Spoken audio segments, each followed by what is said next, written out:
Restaurant,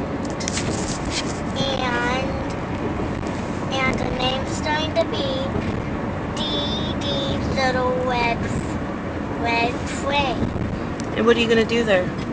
I'm going to make cakes.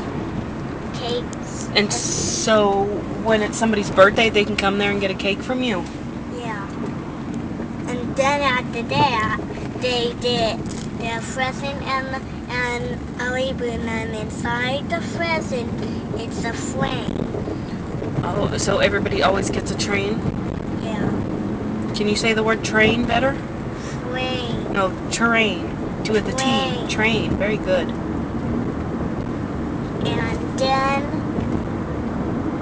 then everybody then the person who had the birthday goes home. Oh, and that's it? Yeah. But then I say, wait. You got your cake. And what's going to be on the cake? A flame. What color train? It's going to be gray. What color? Gray, and it looks just like the real flame.